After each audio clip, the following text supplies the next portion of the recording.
Doug Rowe. I'm going to be speaking about employment law updates today. But, what's interesting about this is that when I usually give the first half of this presentation, it's not merely employment law updates, rather it's avoiding the minefields. And I'm going to start there by talking about uh, wage and hour, complying with the wage and hour issues, laws in New York. Now, I understand not everybody is from New York. When it comes to complying with wage and hour laws, you have to look at your specific state to determine what those laws are. But I'm just going to point out some of the issues that arise in New York. So just the basics are the overtime rate. If an employee works more than 40 hours, they're entitled to time and a half for all hours over 40. And when I say employee, I mean a non-exempt employee. We'll touch upon the exemptions in a few minutes. The employers also have to comply with the minimum wage laws. In New York City, it's $16 an hour. In Nassau, Suffolk, and Westchester, it's $16 an hour. The remainder of New York State is $15 an hour. And every state may have different minimum wage laws. Um, Again, because it's state specific, there are unique laws in New York State. There's a law in New York State called spread of hours pay. If a non-exempt employee works more than 10 hours in a day, they're also entitled to an extra hour at the minimum wage for every day their hours exceed 10. Um, Employers also have to comply with certain notice requirements to employees when they're hired. They have to be given a notice of pay days, and pay rates. And by the way, for lack of compliance with that notice form, the employer is exposed to being fined for $5,000 per employee wage notice violation. Employers are also required to give their employees a wage statement. Essentially, that's a pay stub. Most employers, larger employers, will have a payroll company which will issue pay stubs, but those pay stubs have to be accurate and they have to contain all the required statutory information, such as hours, pay rate, etc. I'm just going to mention the frequency of pay law. Believe it or not, there's a law that does not, in New York, there's a law that does not apply to nonprofits. But in the for-profit world, employers are required to pay their manual workers on a weekly basis. And there's basically a significant liquidated damage liability if they pay biweekly instead of weekly. But again, it doesn't apply to nonprofits in New York. When it comes to complying with the wage and hour laws, it's crucial that employers keep track of their employee hours. They can do that by using technology or apps to have the employees sign in. They could use a time clock, but it's crucial to to keep track of the hours. And when it comes to paying employees by the hour, I would suggest that employers do not round off their time. We were involved in a litigation recently where our client rounded off if an employee punched in uh, less than 7 minutes before their start time, they would round it up to the start time. And if they punched out more than 7 minutes after their start time, they would round it up to the next quarter hour. But there was some technical violations, and they didn't quite do it right, and because of it, they were exposed to a federal class action lawsuit. My client had over 1,000 employees, and the potential damages were about $12 million because they had an improper rounding policy. So if you're keeping records of your employees' time, pay them to the minute. I would suggest not rounding off because it's fraught with a potential significant claim. When it comes to overtime pay under the federal Fair Labor Standards, there's basically when it comes to paying proper wages, you have the Federal Fair Labor Standards Act, and then you have the applicable state laws. When it comes to overtime, they're essentially the same. When it comes to minimum wage, they could be somewhat different, but there's certain coverage requirements in determining whether a nonprofit is a covered enterprise under the Fair Labor Standards Act. You have to look at what the employer is engaged in. So charitable, religious, educational, or similar activities of organizations operated on a nonprofit basis, where such activities are not in competition with other businesses, do not result in the organization being considered a covered enterprise for FLSA purposes. Regardless of whether the nonprofit is a covered enterprise or not, their employees could still be entitled to overtime under the Federal Fair Labor Standards Act if they engage in interstate commerce, if they make or receive interstate telephone calls, if they ship materials to another state, if they transport persons or property to another state. So there is coverage under the Fair Labor Standards Act. New York also has certain unique regulations that apply to nonprofits. They have a minimum wage order. There are the FAQs for nonprofits. There is an election to be exempt from certain requirements under New York state law, and there are regulations that deal with those exemptions. That's also something to be aware of. There are very technical rules when it comes to the exemptions under the for nonprofits in New York State. One of the issues that nonprofits also contend with is volunteers. Now, technically, volunteers do not have to be paid, but unpaid volunteers may not replace paid staff to do the work of paid staff.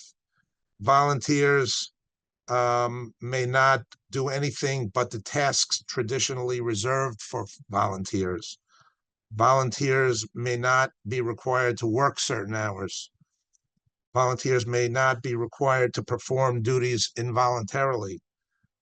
Volunteers may not be under any contract, express or implied, and volunteers may not be paid for their services except to a limited extent for expense reimbursement. I stress these factors because, from a litigation perspective and a claims perspective, we've been involved in claims representing nonprofits where, although a volunteer may have started out as a volunteer, over time, their duties changed to the point where they became employees. And because of that, there were claims made to the New York State Department of Labor, and they had to pay significant back pay because that volunteer essentially was converted into an employee who was entitled to be paid. So it's important for nonprofits to be aware of this issue and make sure that they are compliant and aware of these issues, that they don't want to inadvertently convert an unpaid volunteer into a legal obligation to pay a volunteer. I mentioned earlier that non-exempt employees have to be paid overtime. There are certain exemptions under the law. This is on the screen that I've just shared. White-collar exemptions typically applicable are the executive exemption. That's essentially for managers who supervise at least 2 full-time employees and have the right to hire and fire. You have the administrative exemption, where the primary duty is office or non-manual work directly related to the management or general business operations of the employer. By way of example, that could be a HR director, that could be an administrative assistant. Those are the types of positions that could fall within the administrative exemption. You also have the professional exemption that could be doctors and lawyers, could be nurses, creative professionals in the field of artistic or creative endeavors is also falls within the professional exemption. But when it comes to determining whether a particular employee falls within the exemption, you should be aware that titles won't control, and there would have to be a detailed analysis because there are actually regulations that address whether a particular employee falls within the exemption. And exemptions, the exemption regulations read like the tax code. So there are very detailed regulations as to whether somebody falls within an exemption. There's also an outside sales exemption where an employee may go door to door to make sales. That's another exemption. And then there's a computer related exemption. But when it comes to exemptions, merely because an employee may fall, and by the way, there's also a salary exemption requirement. So if if an otherwise exempt employee is paid on an hourly basis, that destroys the exemption. So as an exempt employee also has to be paid on a salary basis. An exempt employee who is paid on a salary basis also has to be paid a salary threshold. It has to reach a salary threshold, so they have to earn a certain amount per week. In New York City, New York, Nassau, Suffolk, and Westchester, it's $1,200 per week.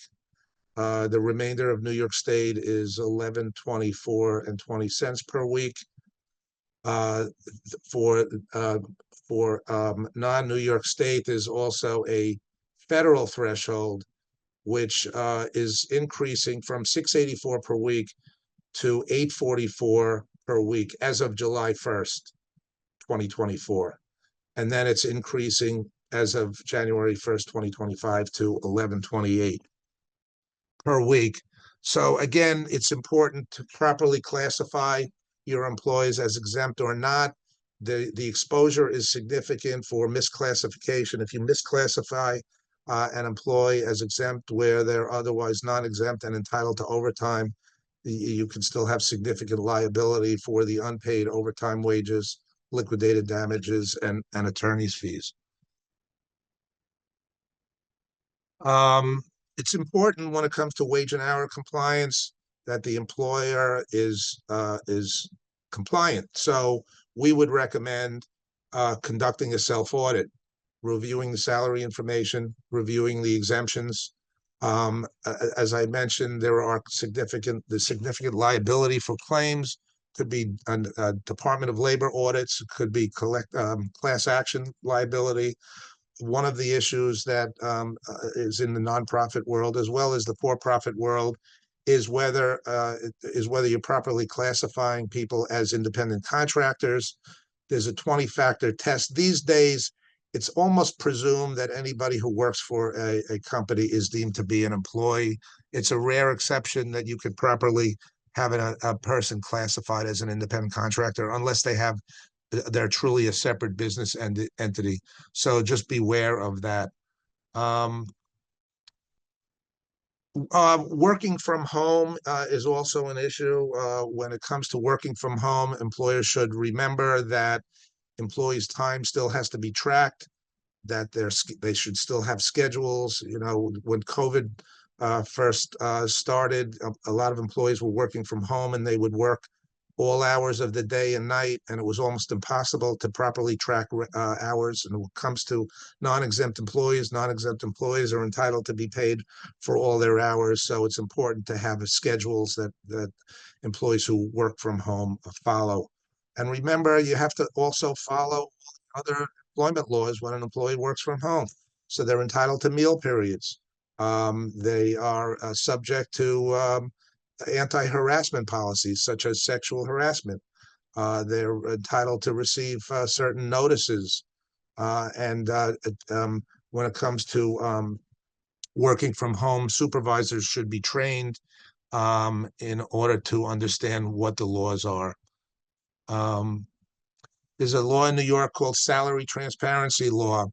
It's effective throughout New York State, and it requires employers to include in advertisements the compensation or range of compensation and the job descriptions. So beware that if you're advertising for new employees, that you follow the salary transparency laws, because there's potential liability there as well. I'm just going to touch upon new employment laws for 2024. There's a non-compete ban that's being discussed. In New York State, the governor vetoed a pending bill. There's a pending bill in New York City which has not yet been signed, but the FTC has basically issued a rule that's going into effect on September 4th, banning non-competes across the country with limited exception. With that said, there is pending litigation in several courts across the country. I know there's an injunction motion in Texas that will be decided next week. If an injunction is issued, then the non-compete ban will not be going into effect on September 4th. So we will wait and see. Just be aware that if you're using non-competes, you do have an issue.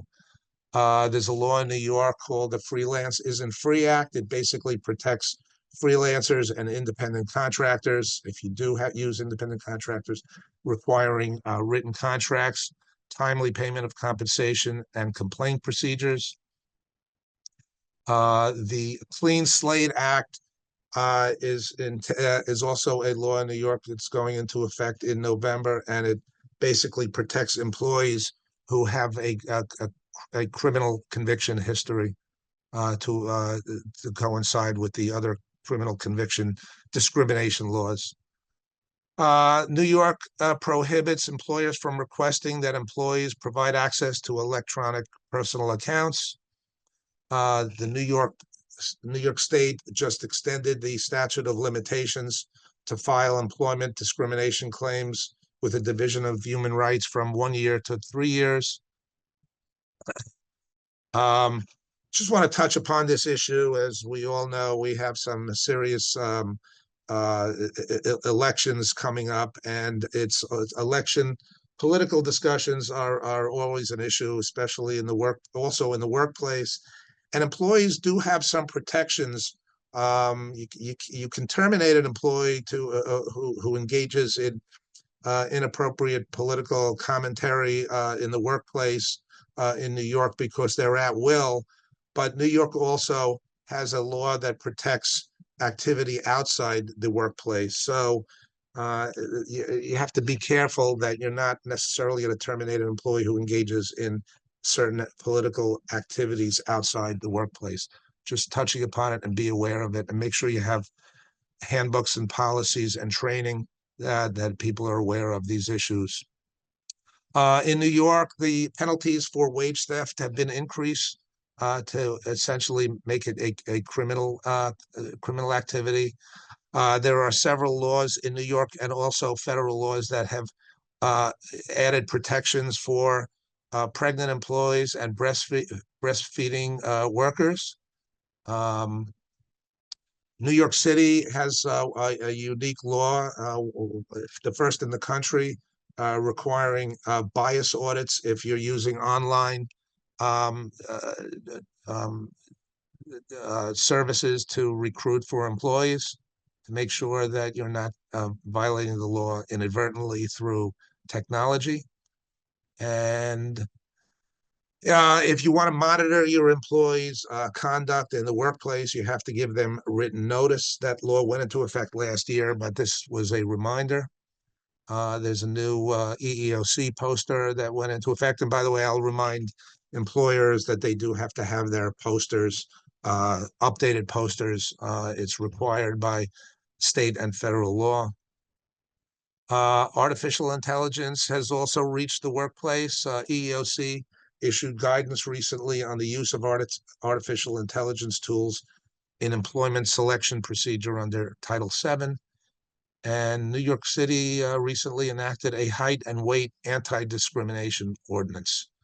That's an overview of employment law, heavily involved addressing those laws in New York, New York State, but a lot of these laws also apply to non-New York employers. Does anyone have any questions? Okay, Doug, there was one question, but we'll answer it. And I mentioned in the chat that if we don't have time for questions, we will reach out to you afterwards to answer any questions that you pose in the chat. So please feel free to do that. And thank you, Doug, for that great presentation. It was great on substance and also great on timing, right on time. Sure. So I was thank you. watching that, David. Good, thank you. So, hi everyone. I'm David Goldstein. I'm chair of the nonprofit practice group at the Sir Tillman Ballin Law Firm. That's where Doug and I work together. And my clients are nonprofits and religious organizations and people who've got disputes with them. And I am going to talk kind of quickly so that we can cover as much as we can. I liked Doug's metaphor of avoiding minefields, and that's what I'm going to try and focus on as well today. So just get one thing out of the way. Our presentation today is not legal advice. Of course, legal advice requires an attorney-client relationship, but this is obviously really important information for nonprofits and people who work with and for them. So I'm gonna and if you've seen me present before, you know that my at least my PowerPoints tend to be somewhat dry. That I almost never have graphics in them. So I decided to diverge from that approach. And you're going to see fruit scattered throughout this presentation because I want to really emphasize that some of the things we're going to talk about today, they really are low-hanging fruit. They're things that are very straightforward. Very easy for nonprofits to address. They're low-hanging fruits, not only for nonprofits, however, they're low-hanging fruits for regulators, for investigators, for plaintiffs, and for anybody with a grievance against a nonprofit. So it's best that the nonprofit address them before somebody else does. We'll get into maybe some things later that are a little more complicated and that aren't quite as low-hanging, but we're going to start with low-hanging fruit. And so here's one very fundamental aspect of nonprofit governance, an annual meeting. Every New York nonprofit is required to have an annual meeting. Two things must happen. And by the way, that annual meeting requirement is there if you're a membership nonprofit, where your membership elects the board, or if you're a board-only nonprofit, where you've got a self-perpetuating board that elects itself.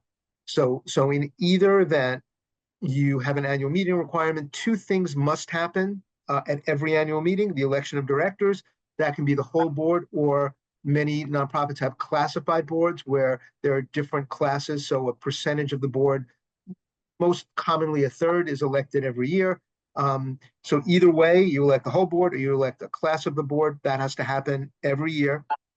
And then part of the annual meeting, and a critical part, is the annual report. And the not-for-profit corporation law, the NPCL, in two sections requires very specific information to be in your annual report.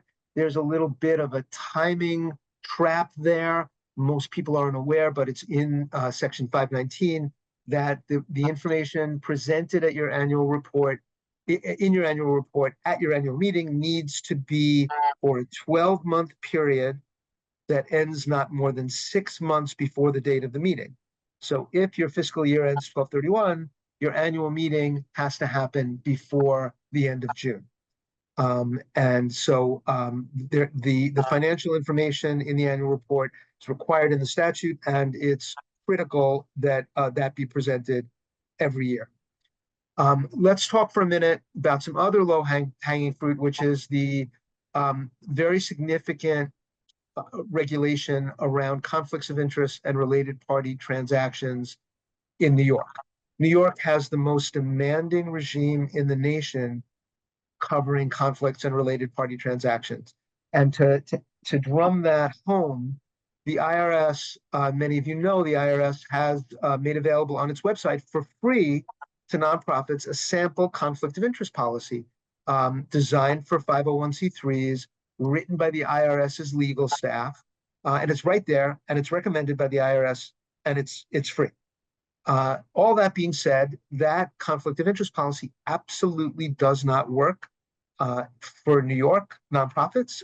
There are very significant deficiencies from if we look at it from the perspective of what New York requires. So that's just an indicator of how demanding the New York requirements are. So what New York requires first is that you adopt a conflict of interest policy, but it certainly doesn't stop there. It's not just any conflict of interest policy. Every nonprofit must have, and by the way, every religious organization, houses of worship must also, under the Religious Corporations Law, these provisions also apply to religious corporations. Every nonprofit, every religious corporation has to adopt a conflict of interest policy. But there are many mandatory provisions. There are a slew of required definitions. There are a slew of required processes and procedures. Written disclosure is required. And a little counterintuitively, before someone joins the board, they need to submit written disclosure of conflicts under the conflict of interest policy, then at a minimum of annually, and also promptly, if after submitting their annual disclosure, a conflict arises during the course of the year, that needs to be promptly disclosed in writing. All of these disclosures must be in writing.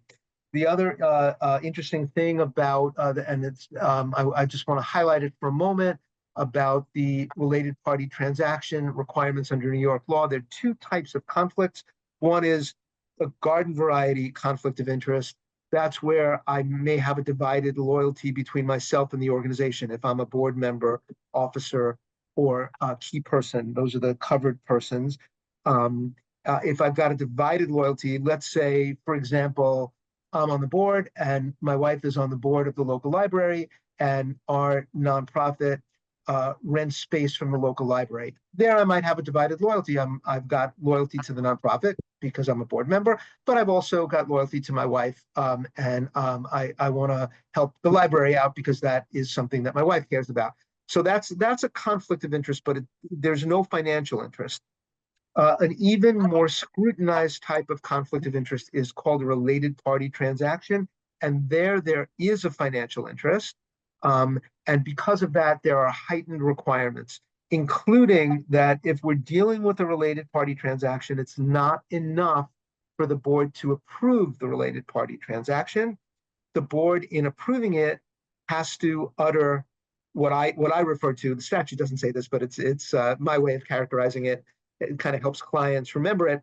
The board needs to utter the magic words, and the magic words in a board resolution are a determination that the board finds that the transaction is fair and reasonable and in the best interest of the nonprofit at the date hereof. Those are literally the magic words in the statute.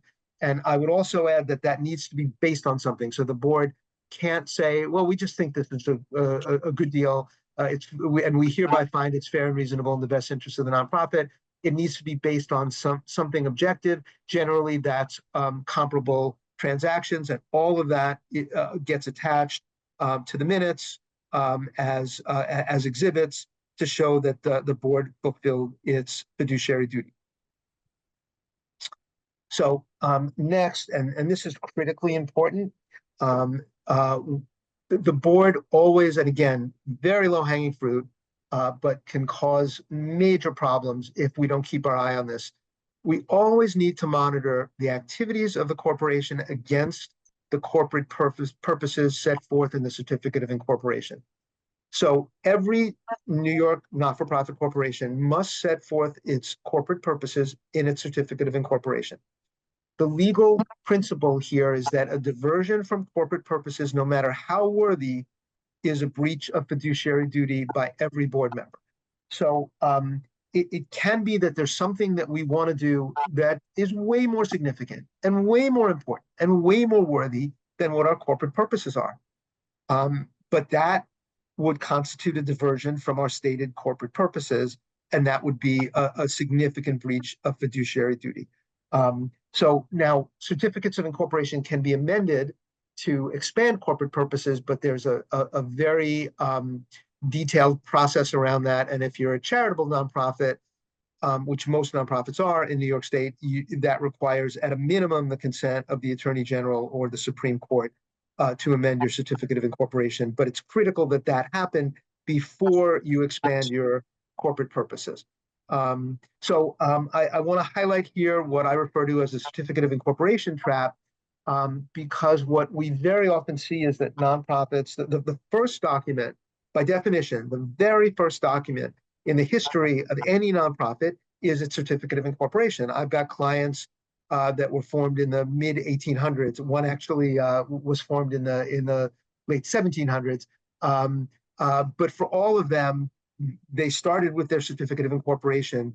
But when your certificate of incorporation was formed 100 years ago, 50 years ago, 20 years ago, 10 years ago, you're not looking at it every day. And that's a real danger, because you need to monitor those corporate purposes all the time against what your activities are, so that the activities don't diverge from the corporate purposes. And that is one of the central oversight functions of directors and officers, that the use of assets is consistent with the stated purposes in the certificate of incorporation. And I need to emphasize that there's potential personal liability of board members for failure to strictly adhere to the stated corporate purposes. So one thing that we see a lot, and again, low-hanging fruit, very easy to control this. Nonprofits very often, and I struggle mightily, and I'm almost always successful not to have my nonprofit clients do this. Some nonprofits put their corporate purposes in the bylaws. The bylaws are in front of them all the time, and that's why they like to have their corporate purposes there. But the risk is that you start amending your bylaws, which is very easy to do. You don't need the kind of consent from the Attorney General and Supreme Court and potentially other regulators that you would to amend your certificate of incorporation. So the risk is, if your purposes are in your bylaws, you start amending it. Well, notwithstanding the fact that purposes are stated in your bylaws, what's in the certificate of incorporation trumps that. So if there's an inconsistency, what's in the bylaws is meaningless and doesn't count. All that counts is what's in the certificate of incorporation. So it's a very hazardous action to put your purposes in your bylaws. A lot of times nonprofits also focus on their mission statement. Very important to do. It's also very important to change your mission statement as your mission needs to evolve over time. But again, what's in your mission statement from a legal perspective is not what governs. What governs is what's in your certificate of incorporation. So keeping an eye on that purposes clause in your certificate of incorporation is critical, and matching that against your mission statement, again, is critical. And think of corporate purposes. I like to use the metaphor of a box or a fence. The corporate purposes in your certificate of incorporation are a box or a fence, and it's your job as a board member or officer, and it's really your job, because you've got a fiduciary duty and personal liability if you breach that fiduciary duty. It's your job to keep your activities within that box or within that fence. It's critically important. The stakes couldn't be higher for the organization and for directors and officers personally. And it's low-hanging fruit. It's easy to do, and make sure not to have the exposure that comes if you don't do it. Okay.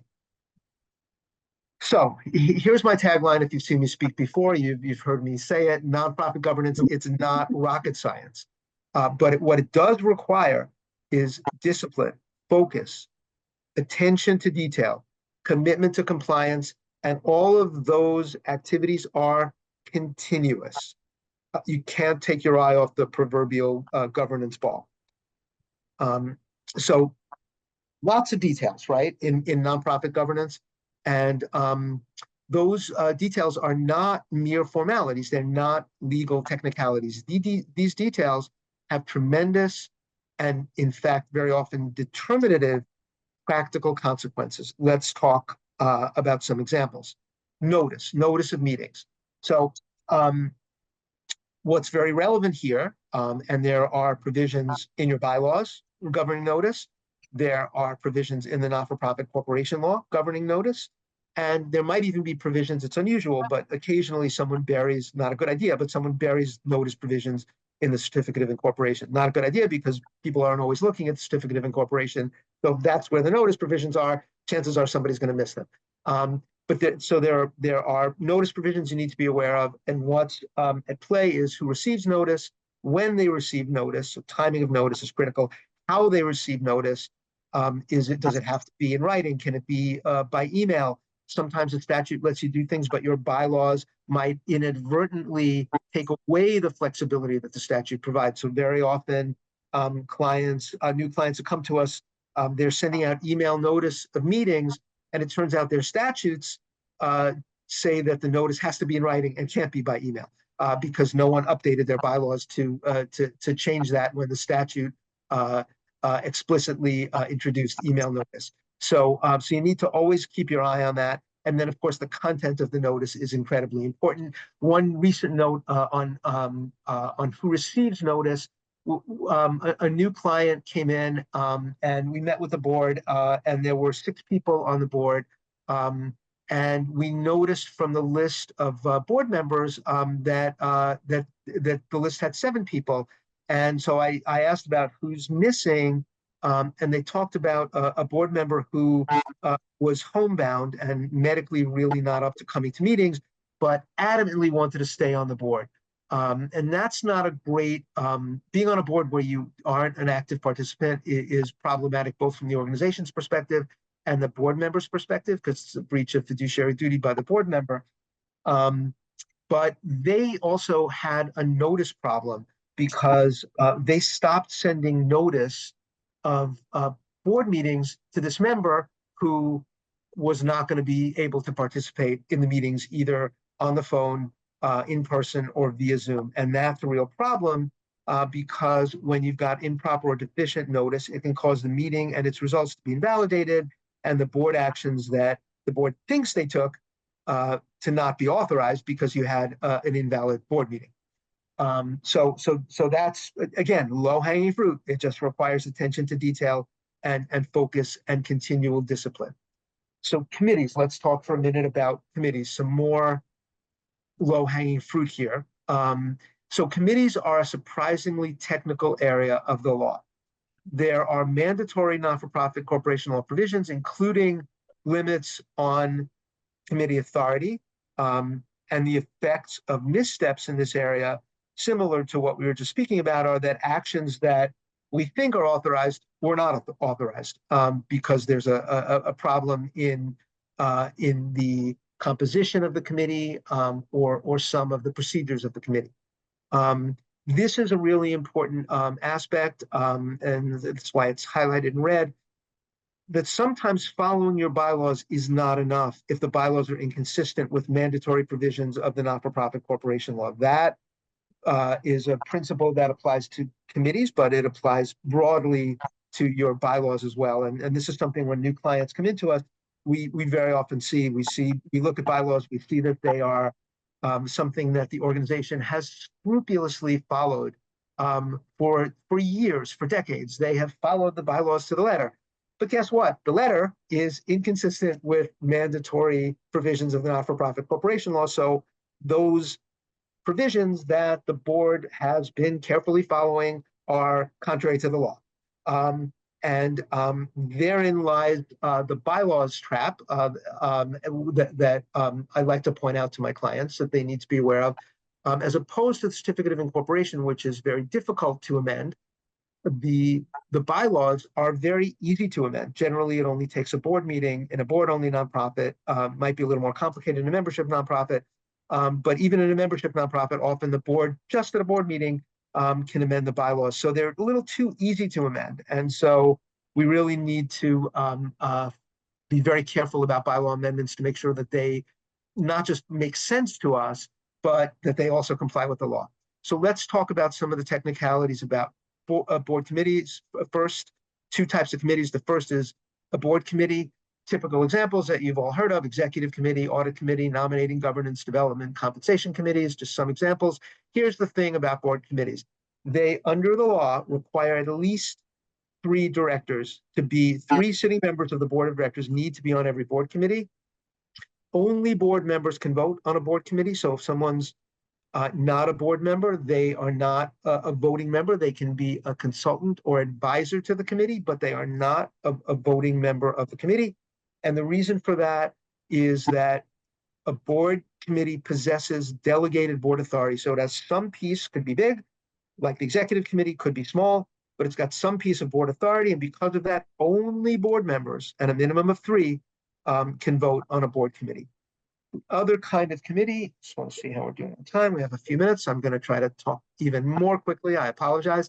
By the way, the outline is much longer than what we're going to be able to cover. But if you've seen my outlines before, they're written generally in narrative form. So you should be able to read it and understand it. And feel free to reach out to me if you've got questions. So second type of committee is committees of the corporation. That's certainly a misnomer, because, and clients always say to me, but wait a minute, a board committee is a committee of the corporation too. So when you hear committees of the corporation, don't get stuck on the name. Think advisory committee, because committees of the corporation, as opposed to board committees, are advisory only. They cannot exercise even a sliver of board authority. That's a committee of the corporation. And because of that, who is on the committee is different than a board committee, which has board authority. Here, there's no board authority, so you can have a mix of board members and non-board members, or you can have only non-board members on a committee of the corporation, and there are no minimum number of people who can serve on the committee of the corporation as well. Really important, and this is another pitfall that people sometimes lose track of, critical to have a description of responsibilities of the committee. Can be in different places. You can have a committee charter.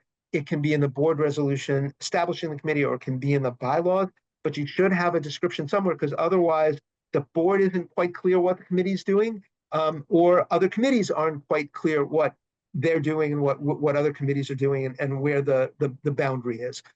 So it's really important to have an explicit description of committee responsibilities. So bylaws, I want to speed through this, talk about them a little. They are the contract between the organization and the board and members, if you're a membership nonprofit, as to how the organization will operate. There are rules by which legitimate corporate decisions are made. Following those rules is a roadmap to protect directors from breach of fiduciary duty allegations. Bylaws are not reviewed by the state, so amendments can be too easy, as we discussed before. And here's something that's really important. Be really careful not to create additional and unnecessary fiduciary duties in your bylaws. So as you're understanding from everything I've said so far, and if you've heard me speak from things that I've said in the past, there are a slew of mandatory provisions. There are a slew of responsibilities and fiduciary duties of board members. And I urge my clients not to create extra ones. And how would one create an extra responsibility? Here's a classic example. We want the board to meet frequently. So we're going to put in our bylaws that the board is required to meet once a month or every other month. And I plead with my clients not to do that. No one is happier than me if the board is meeting every month. But the minute you put it in your bylaws, you now have a fiduciary duty. Every board member and every officer has a fiduciary duty to comply with that provision. And if you don't meet every month, you have breached your fiduciary duty. And if there's damage to the organization as a result, you could be on the hook personally. So please note that there are such extensive fiduciary duties already that you should be really hesitant to create new ones by putting added mandatory procedures and provisions in your bylaws. So that being said, I think our time is up. Your next presentation is an accounting update, and also technology and IT update, and that's going to be really interesting and relevant. So I hope everybody's going to attend one or the other.